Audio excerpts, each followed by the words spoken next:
Kuşumuz Şenol Şen'e ait. Marka numarası DV 011 08 26 11. Evet arkadaşlar, kuşumuz elde çok hafif, ipek gibi bir tüy, ele çok yatkın, muazzam bir bel,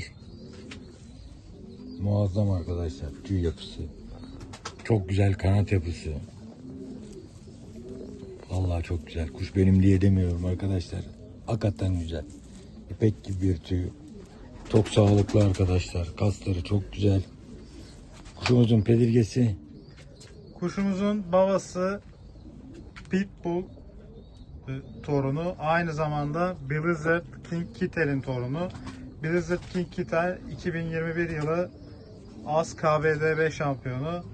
Pitbull zaten bir sürü başarı sağlamış. Altı çalışan bir kuş.